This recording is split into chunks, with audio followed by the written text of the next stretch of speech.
ಎಲ್ರಿಗೂ ನಮಸ್ಕಾರ. ನಾನು ಅನುರಾಧ ಭಟ್. ಇವತ್ತಿನ ವಿಡಿಯೋದಲ್ಲಿ ನಾವು ಜನರಲ್ ಪವರ್ ಆಫ್ ಅಟಾರ್ನಿ ಮತ್ತು ಸ್ಪೆಷಲ್ ಪವರ್ ಆಫ್ ಅಟಾರ್ನಿ ಮಧ್ಯದಲ್ಲಿರುವಂಥ ಡಿಫ್ರೆನ್ಸನ್ನು ನೋಡಲಿಕ್ಕಿದ್ದೇವೆ. ಪವರ್ ಆಫ್ ಅಟಾರ್ನಿ ಅಂದರೆ ಅದು ಒಂದು ಯಾವ ಥರದ ಡಾಕ್ಯುಮೆಂಟ್ ಅಂದರೆ, ಒಂದು ಪರ್ಸನ್ ಇನ್ನೊಂದು ಪರ್ಸನಿಗೆ ಅಧಿಕಾರವನ್ನು ನೀಡ್ತಾ ಇದ್ದಾನೆ. ಯಾವುದೇ ಒಂದು ಅವನಿಗೆ ಬೇಕಾಗಿರುವಂಥ ಆ್ಯಕ್ಟನ್ನು ಮಾಡಲಿಕ್ಕೋಸ್ಕರ ಅವನ ಅಧಿಕಾರವನ್ನು ಇನ್ನೊಬ್ಬನಿಗೆ ಕೊಡುವಂಥದ್ದಕ್ಕೆ ಪವರ್ ಆಫ್ ಅಟಾರ್ನಿ ಅಂತ ಹೇಳ್ತೇವೆ. ಅಟಾರ್ನಿ ಅಂದರೆ ಯಾರು? ಅಟಾರ್ನಿ ಅನ್ನುವ ಪದದ ಅರ್ಥ ರೆಪ್ರೆಸೆಂಟೇಟಿವ್ ಅಂತ, ಪ್ರತಿನಿಧಿ ಅಂತ ಹೇಳ್ಬೋದು. ಈ ಪವರ್ ಆಫ್ ಅಟಾರ್ನಿಯಲ್ಲಿ ನೋಡಲಿಕ್ಕೆ ಹೋದರೆ 2 ಟೈಪ್ಸ್ಗಳನ್ನು ನೋಡ್ತೇವೆ. ಒಂದು ಜನರಲ್ ಪವರ್ ಆಫ್ ಅಟಾರ್ನಿ, ಇನ್ನೊಂದು special power of attorney. General power of attorney ಅಂದರೆ ಏನಾಗುತ್ತೆ, ಅದರ ಮೀನಿಂಗ್ ಏನಂದರೆ, ಯಾವುದೇ ಒಂದು ವಿಷಯಕ್ಕೆ ಸಂಬಂಧಿಸಿದಂತೆ ಅದಕ್ಕೆ ಬೇಕಾಗುವಂಥ ಪವರ್ಸ್, ಜನರಲ್ ಪವರ್ಸನ್ನು ಒಬ್ಬನಿಗೆ ನೀಡಿದ್ರೆ ಅದಕ್ಕೆ ಜನರಲ್ ಪವರ್ ಆಫ್ ಅಟಾರ್ನಿ ಅಂತ ಕರಿತೇವೆ. ಉದಾಹರಣೆಗೆ ಇಲ್ಲಿ ನೋಡಲಿಕ್ಕೆ ಹೋದರೆ, to manage all my properties, collect rent, ಅಥವಾ lease, sell, mortgage, pay taxes. ಅವನಿಗೆ ಒಂದು ಪ್ರಾಪರ್ಟಿ ಇದೆ ಒಬ್ಬನಿಗೆ, ಆ ಪ್ರಾಪರ್ಟಿಗೆ ಸಂಬಂಧಪಟ್ಟಂಥ ಎಲ್ಲ ಅಧಿಕಾರ, ಉದಾಹರಣೆಗೆ ಲೀಸನ್ನು ಕಲೆಕ್ಟ್ ಮಾಡಲಿಕ್ಕೆ ಇರ್ಬೋದು, ಅಥವಾ ಅದನ್ನು ಮಾರ್ಗೇಜ್ ಆಗಿ ಅಡಮಾನವಾಗಿ ಇಡುವಂಥ ಅಧಿಕಾರ ಇರ್ಬೋದು. ಆ ಎಲ್ಲ ಅಧಿಕಾರವನ್ನು ಒಬ್ಬನಿಗೆ ಕೊಟ್ಟರೆ ಆಗ ಅದು ಜನರಲ್ ಪವರ್ ಆಫ್ ಅಟಾರ್ನಿ ಅಂತ ಕರೆಸ್ಕೊಳ್ಳುತ್ತೆ. ಸ್ಪೆಷಲ್ ಪವರ್ ಆಫ್ ಅಟಾರ್ನಿಯಲ್ಲಿ ಏನಾಗುತ್ತೆ ಅಂದರೆ, ಯಾವುದೇ ಒಂದು ಸ್ಪೆಸಿಫಿಕ್ ಆ್ಯಕ್ಟಿಗೆ ಮಾತ್ರ ಅಧಿಕಾರವನ್ನು ನೀಡಲಾಗ್ತಾ ಇದ್ರೆ ಅದಕ್ಕೆ ಸ್ಪೆಷಲ್ ಪವರ್ ಆಫ್ ಅಟಾರ್ನಿ ಅಂತ ಕರಿತೇವೆ. ಉದಾಹರಣೆಗೆ ಇಲ್ಲೇ ನಾವು ಪ್ರಾಪರ್ಟಿಗೆ ಸಂಬಂಧಿಸಿದಂತೆ ನೋಡಿದ ಹಾಗೆ, ಟು ಸೆಲ್ ಹೌಸ್ ನಂಬರ್ 10, ಒಬ್ಬನಿಗೆ ಒಂದು ಮನೆ ಇದೆ, ಆ ಮನೆಯನ್ನು ಮಾರಲಿಕ್ಕೆ ಮಾತ್ರ ಅಧಿಕಾರವನ್ನು ಇನ್ನೊಬ್ಬನಿಗೆ ಕೊಡ್ತಾ ಇದ್ರೆ ಅದಕ್ಕೆ ಸ್ಪೆಷಲ್ ಪವರ್ ಆಫ್ ಅಟಾರ್ನಿ ಅಂತ ಕರಿತೇವೆ. ಇನ್ನೊಂದು ಎಕ್ಸಾಂಪಲ್ ನೋಡಲಿಕ್ಕೆ ಹೋದರೆ, ಬ್ಯಾಂಕಿಗೆ ಸಂಬಂಧಪಟ್ಟಂತೆ ನಾವು ನೋಡಲಿಕ್ಕೆ ಹೋದರೆ, to operate all bank accounts, withdraw, deposit. ಅವನಿಗೆ ಇರುವಂಥ ಬ್ಯಾಂಕ್ ಅಕೌಂಟ್ಸ್ಗಳನ್ನು ಆಪರೇಟ್ ಮಾಡಲಿಕ್ಕೆ, ಅಥವಾ ಅದರಿಂದ ವಿಡ್ರಾ ಮಾಡಲಿಕ್ಕೆ, ಅಥವಾ ಡೆಪಾಸಿಟ್ ಮಾಡಲಿಕ್ಕೆ ಈ ಎಲ್ಲ ಪವರ್ಸನ್ನು ಇನ್ನೊಬ್ಬನಿಗೆ ಕೊಡಲಾಗ್ತಾ ಇದೆ. ಆದರೆ ಸ್ಪೆಷಲ್ ಪವರ್ ಆಫ್ ಅಟಾರ್ನಿಯಲ್ಲಿ ನೋಡಲಿಕ್ಕೆ ಹೋದರೆ, to withdraw ₹5 lakhs from savings account, ಒಂದು ಪರ್ಟಿಕ್ಯುಲರ್ ಸೇವಿಂಗ್ಸ್ ಅಕೌಂಟಿಂದ 5 lakhs ತನಕ ವಿಡ್ರಾ ಮಾಡಲಿಕ್ಕೆ ಮಾತ್ರ ಅಧಿಕಾರವನ್ನು ಈ ಸ್ಪೆಷಲ್ ಪವರ್ ಆಫ್ ಅಟಾರ್ನಿಯಲ್ಲಿ ಕೊಡಲಾಗ್ತಾ ಇದೆ. ಇದರ ಮೀನಿಂಗ್ ಇದಾಗಿತ್ತು. ಹಾಗೆ ಇದರ ಸ್ಕೋಪ್ ನೋಡಿದ್ರೆ, ಇದರ ಜನರಲ್, ನಾವು ಹೆಸರಲ್ಲಿ ನೋಡಿದ ಹಾಗೆ ಜನರಲ್ ಪವರ್ಸ್, ಒಂದು ಸಬ್ಜೆಕ್ಟ್ ಮ್ಯಾಟರ್ಗೆ ಸಂಬಂಧಪಟ್ಟಂಥ ಏನೇನು ಅಧಿಕಾರ ಇರ್ಬೋದು ಆ ಎಲ್ಲ ಅಧಿಕಾರವನ್ನು ಇದರಲ್ಲಿ ಕೊಡಲಾಗತ್ತೆ.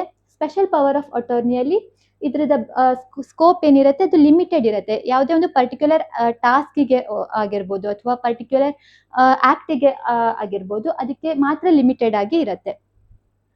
ನೇಚರ್ ಆಫ್ ಅಥಾರಿಟಿ, ಇದರಲ್ಲಿ ಜನರಲ್ ಅಥಾರಿಟಿ. ಇದರಲ್ಲಿ ನೋಡಿದರೆ ಸ್ಪೆಸಿಫಿಕ್ ಅಥಾರಿಟಿ, ಒಂದು ಸ್ಪೆಸಿಫಿಕ್ ಆಗಿ ಒಂದು ಆ್ಯಕ್ಟಿಗೆ ಬೇಕಾಗಿರುವಂಥ ಅಧಿಕಾರವನ್ನು ಮಾತ್ರ ಕೊಡ್ತಾ ಇದ್ರೆ ಅದು ಸ್ಪೆಷಲ್ ಪವರ್ ಆಫ್ ಅಟಾರ್ನಿ ಅಂತ ಕರೆಸ್ಕೊಳ್ಳುತ್ತೆ. ನಂಬರ್ ಆಫ್ ಟ್ರಾನ್ಸಾಕ್ಷನ್, ಇದು ಮಲ್ಟಿಪಲ್ ಟ್ರಾನ್ಸಾಕ್ಷನ್ಸ್. ಅಂದರೆ ಪವರ್ ಎಂಡ್ ಆಯಿತು ಅಂತ ಇಲ್ಲ. ಒಂದು ಒಂದು ಪ್ರಾಪರ್ಟಿಗೆ ಸಂಬಂಧಪಟ್ಟಂತೆ ಅವನು ರೆಂಟನ್ನು ಕಲೆಕ್ಟ್ ಮಾಡ್ದ, ಅದು ರೆಂಟ್ ಕಲೆಕ್ಟ್ ಮಾಡಿದ ಕೂಡಲೇ ಅವನ ಅಧಿಕಾರ ಮುಗೀತು ಅಂತ ಇಲ್ಲ. ಅದು ಮಲ್ಟಿಪಲ್ ಟ್ರಾನ್ಸಾಕ್ಷನ್ಸಿಗೆ general power of attorney valid ಇರುತ್ತೆ. ಆದರೆ ಸ್ಪೆಷಲ್ ಪವರ್ ಆಫ್ ಅಟಾರ್ನಿಯಲ್ಲಿ ಅದು ಸಿಂಗಲ್ ಟ್ರಾನ್ಸಾಕ್ಷನ್ಗೆ ಮಾತ್ರ. ಒಂದು ವೇಳೆ 5 lakhs ವಿಡ್ರಾ ಮಾಡಲಿಕ್ಕೆ ಮಾತ್ರ ಅಧಿಕಾರವನ್ನು ಕೊಟ್ಟಿದ್ರೆ, ಆ 5 lakhs ವಿಡ್ರಾ ಮಾಡಿದ ಕೂಡಲೇ ಆ ಸ್ಪೆಷಲ್ ಪವರ್ ಆಫ್ ಅಟಾರ್ನಿ ಏನಿರುತ್ತೆ ಅದು ಮುಕ್ತಾಯವಾಗಿರುತ್ತೆ. Next, content in document. ಒಂದು ಸ್ಯಾಂಪಲ್ ಫಾರ್ಮೇಟ್ ನೋಡಲಿಕ್ಕೆ ಹೋದರೆ ಜನರಲ್ ಪವರ್ ಆಫ್ ಅಟಾರ್ನಿ ಹೇಗಿರುತ್ತೆ, ಸ್ಪೆಷಲ್ ಪವರ್ ಆಫ್ ಅಟಾರ್ನಿ ನೋಡಲಿಕ್ಕೆ ಹೇಗಿರುತ್ತೆ ಅಂತ ನೋಡಲಿಕ್ಕೆ ಹೋದರೆ, ಇಲ್ಲಿರುತ್ತೆ ನೋಡಿ, ಹೀಗೆ ಇರುತ್ತೆ. ಇದು ಜಸ್ಟ್ ಸಿಂಪಲ್ ಫಾರ್ಮ್ಯಾಟು. ಇದರಲ್ಲಿ ತುಂಬ ಕಂಟೆಂಟ್ಸನ್ನು ಆ್ಯಡ್ ಮಾಡ್ಬೋದು. ನಮ್ಮ ಬೇಸಿಕ್ ಅಂಡರ್ಸ್ಟ್ಯಾಂಡಿಂಗಿಗೆ ಯಾವ್ಯಾವ ಪಾಯಿಂಟ್ಸ್ಗಳು ಕವರ್ ಆಗುತ್ತೆ ಅಂತ ನೋಡಲಿಕ್ಕೆ ಹೋದರೆ, to whom these presents shall come, ಅಂದರೆ ಯಾರ್ಯಾರು ಈ ಡಾಕ್ಯುಮೆಂಟನ್ನು ನೋಡ್ತಾ ಇದ್ದಾರೋ ಅವರಿಗೆ ಈ ಡಾಕ್ಯುಮೆಂಟ್ ಮೂಲಕ ಏನು ತಿಳಿಸ್ಲಿಕ್ಕೆ ಇಷ್ಟಪಡ್ತಾ ಇದ್ದಾನೆ ಅಂತ ಅಂದರೆ, ನಾನು ಹೆಸರು ಬರುತ್ತೆ, ಯಾರು ಅಧಿಕಾರವನ್ನು ನೀಡ್ತಾ ಇದ್ದಾನೋ ಅವನಿಗೆ ಪ್ರಿನ್ಸಿಪಲ್ ಅಂತ ಕರಿಬೋದು. ಅವನು ಸನ್ ಆಫ್, ಯಾರ ಮಗ, ಇಂಥವನ ಮಗ ಆದ ನಾನು, ಡಿಸೈಡಿಂಗ್ ಆಟ್, ಇಲ್ಲಿ ವಾಸಿಸುವಂಥ ನಾನು, ಟು ಹಿಯರ್ ಬೈ ಅಪಾಯಿಂಟ್, ಇಲ್ಲಿ ಅಟಾರ್ನಿಯ ಹೆಸರು ಬರುತ್ತೆ. ಯಾರಿಗೆ ಅಧಿಕಾರವನ್ನು ನೀಡ್ತಾ ಇದ್ದೇವೋ ಅವನ ಹೆಸರು ಇಲ್ಲಿ ಬರುತ್ತೆ. ಅವನ ಪರ್ಟಿಕ್ಯುಲರ್ಸ್, ಯಾರ ಮಗ, ಎಲ್ಲಿ ವಾಸಿಸ್ತಾ ಇದ್ದಾನೆ ಅನ್ನುವಂಥದ್ದು ಇಲ್ಲಿ ಬರುತ್ತೆ. ಇದು ವೇರಾಸ್ ಅಂತ ಇಲ್ಲಿ ಶುರು ಆಗುತ್ತಲ್ಲ, ಈ ರಿಸೈಟಲ್ ಏನಿದೆ ಇದು ಒಂದು ಸಣ್ಣ ಬ್ಯಾಕ್ಗ್ರೌಂಡ್ ಹಿಸ್ಟ್ರಿ ಥರ ಹೇಳ್ಬೋದು. ಇಲ್ಲಿ ಏನು ಕೊಟ್ಟಿದ್ದಾರೆ, I own movable and immovable properties and have interest in various business and affairs. ಅವನಿಗೆ ಕೆಲವೊಂದು ಪ್ರಾಪರ್ಟೀಸ್ ಇದೆ, ಮೂವೇಬಲ್ ಇಮೂವೇಬಲ್ ಪ್ರಾಪರ್ಟೀಸ್ ಇದೆ. ಮತ್ತೆ ಹಾಗೆ ಅವನು ಬಿಸ್ನೆಸ್ ಅಫೇರ್ಸ್ ಕೂಡ ಇದೆ, ಅವನದ್ದು ತುಂಬ ಬೇರೆ ಬೇರೆ ಬಿಸ್ನೆಸ್ಗಳು ಕೂಡ ಇದೆ. ಅದಕ್ಕೆ whereas I am unable to personally attend, ನನಗೆ ಪರ್ಸ್ನಲ್ ಆಗಿ ಈ ಎಲ್ಲವನ್ನ ಹ್ಯಾಂಡಲ್ ಮಾಡಲಿಕ್ಕೆ ಸಾಧ್ಯವಾಗದೇ ಇರೋ ಕಾರಣ ನಾನೇನು ಮಾಡ್ತಾ ಇದ್ದೇನೆ, ನಾನು ಇಂಥವನನ್ನ ಅಟಾರ್ನಿಯಾಗಿ ನನ್ನ ರೆಪ್ರೆಸೆಂಟೇಟಿವ್ ಆಗಿ ಅಪಾಯಿಂಟ್ ಮಾಡ್ತಾ ಇದ್ದೇನೆ ಅಂತ ಇಲ್ಲಿ ಕೊಟ್ಟಿದ್ದಾರೆ. ಇದು ಮೇನ್. ನೆಕ್ಸ್ಟ್ ಬರುವಂಥದ್ದು ಏನೇನು ಪವರ್ಸ್ ಅವನಿಗೆ ಕೊಡಲಾಗಿದೆ ಅಂತ ನಾವು ಇಲ್ಲಿ ಕಾಣ್ಬೋದು. To manage and conduct my business affairs, business ಅಫೇರ್ಸಿಗೆ ಸಂಬಂಧಪಟ್ಟಂಥ ಕೆಲಸಗಳನ್ನು ಮ್ಯಾನೇಜ್ ಮಾಡಲಿಕ್ಕೆ, ಕಂಡಕ್ಟ್ ಮಾಡಲಿಕ್ಕೆ. ಹಾಗೆ ಪ್ರಾಪರ್ಟಿಗೆ ಸಂಬಂಧಿಸಿ ಅವನಿಗೆ ಅಧಿಕಾರವನ್ನು ನೀಡ್ತಾ ಇದ್ರೆ ಸೆಲ್ ಮಾಡ್ಬೋದು, ಪರ್ಚೇಸ್ ಮಾಡ್ಬೋದು, ಲೀಸಿಗೆ ಇಡ್ಬೋದು, ಮಾರ್ಗೇಜ್ ಮಾಡ್ಬೋದು. ಮತ್ತೆ ಅವನ ಇನ್ವೆಸ್ಟ್ಮೆಂಟ್ ಮತ್ತೆ ಸೆಕ್ಯೂರಿಟೀಸ್ಗೆ ಸಂಬಂಧಪಟ್ಟಂತ ಅಧಿಕಾರವನ್ನ ನೀಡ್ತಾ ಇದ್ರೆ ಎಲ್ಲ ಬ್ಯಾಂಕ್ ಅಕೌಂಟ್ಸ್ನ ಆಪರೇಟ್ ಮಾಡಲಿಕ್ಕೆ ಪವರ್ಸ್ ಅನ್ನ ಕೊಡ್ತಾ ಇದ್ದಾನೆ. ಮತ್ತೆ ಡೀಲ್ ವಿತ್ ಇನ್ವೆಸ್ಟ್ಮೆಂಟ್ಸ್, ಏನಾದರೂ ಇನ್ವೆಸ್ಟ್ಮೆಂಟ್ಸ್ ಇದ್ರೆ ಅದನ್ನ ಹೇಗೆ ಇನ್ವೆಸ್ಟ್ ಮಾಡಬೇಕು ಅಥವಾ ಅದನ್ನ ತೆಗಿಬೇಕು ಅಂತ ಎಲ್ಲ ಡಿಸಿಷನ್ಸ್ ಅನ್ನ ತಗೊಳ್ಳುವಂತಹ ಅಧಿಕಾರವನ್ನ ಕೊಡ್ತಾ ಇದ್ದೇನೆ ಅಂತ ಇಲ್ಲಿ ಹೇಳ್ತಾ ಇದ್ದಾರೆ.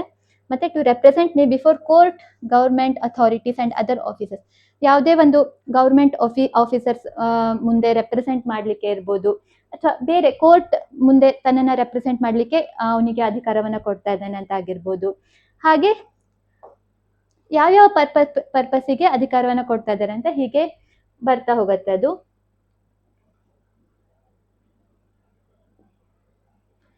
ಇದು ಜನರಲ್ ಪವರ್ ಆಫ್ ಅಟಾರ್ನಿಯ ಒಂದು ಫಾರ್ಮೆಟ್ ಆಗಿತ್ತು. Next special power of attorney ಹೇಗಿರುತ್ತೆ ಅಂತ ನೋಡೋಣ.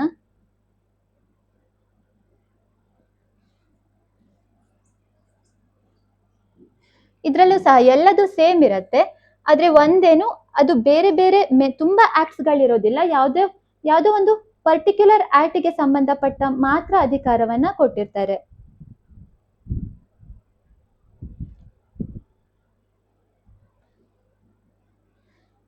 ಇದು ಏನು, ಇದು ಡಿಸ್ಕ್ರಿಪ್ಷನ್, ಪಾರ್ಟೀಸಿನ ಡಿಸ್ಕ್ರಿಪ್ಷನ್, ಯಾರಿಗೆ ಅಧಿಕಾರವನ್ನ ಕೊಡ್ತಾ ಇದ್ದಾರೆ ಅಂತ ಇಲ್ಲಿ ಕೊಟ್ಟಿದ್ದಾರೆ ನೋಡಿ. To negotiate and sell my property situated at, ಯಾವುದೋ ಒಂದು ಪ್ರಾಪರ್ಟಿಗೆ ಸಂಬಂಧಿಸಿದಂತ ಇಲ್ಲಿ ಒಂದು ಅಡ್ರೆಸ್ ಹಾಕ್ಲಾಗತ್ತೆ, ಈ ಅಡ್ರೆಸ್ ನಲ್ಲಿ ಇರುವಂತ ಪ್ರಾಪರ್ಟಿಯನ್ನ ಏನ್ ಮಾಡ್ಲಿಕ್ಕೆ, ಸೆಲ್ ಮಾಡ್ಲಿಕ್ಕೆ, ಅದನ್ನ ಸೆಲ್ ಮಾಡಿ execute, sign and register the sale deed, ಆ ಪ್ರಾಪರ್ಟಿಯನ್ನ ಸೇಲ್ ಮಾಡ್ಲಿಕ್ಕೆ ಬೇಕಾಗಿರುವಂತಹ ಅಧಿಕಾರವನ್ನ ಈ ಸ್ಪೆಷಲ್ ಪವರ್ ಆಫ್ ಅಟಾರ್ನಿಯಲ್ಲಿ ಕೊಡ್ತಾ ಇದ್ದಾರೆ.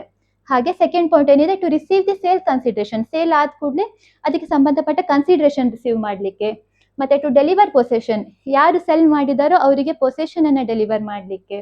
ಮತ್ತೆ to apply for mutation of the property, purchase ಮಾಡಿದವರ ಹೆಸರಿನಲ್ಲಿ ಆ ಹೆಸರು ಪ್ರಾಪರ್ಟಿ ಖಾತಾ ಬದಲಾವಣೆ ಅಂತ ಏನು ಹೇಳ್ತೇವೆ ಅದಕ್ಕೆ ಸಂಬಂಧಿಸಿದಂತ ಅಧಿಕಾರ ಇರ್ಬೋದು, ಅಂಥ ಪವರ್ಸ್ ಅನ್ನ ಇಲ್ಲಿ ಹೇಳಲಾಗತ್ತೆ. ಇದು ಜನರಲ್ ಪವರ್ ಆಫ್ ಅಟಾರ್ನಿ ಮತ್ತೆ ಸ್ಪೆಷಲ್ ಪವರ್ ಆಫ್ ಅಟಾರ್ನಿ ಬಗ್ಗೆ ಒಂದು ಬ್ರೀಫ್ ಆಗಿ ಒಂದು ಕ್ವಿಕ್ ಓವರ್ ವ್ಯೂ ಆಗಿತ್ತು. ನಿಮಗೆ ಇದು ಅರ್ಥ ಆಗಿದ್ರೆ ಲೈಕ್ ಮಾಡಿ, ಶೇರ್ ಮಾಡಿ, ಕಮೆಂಟ್ ಮಾಡಿ. Thank you.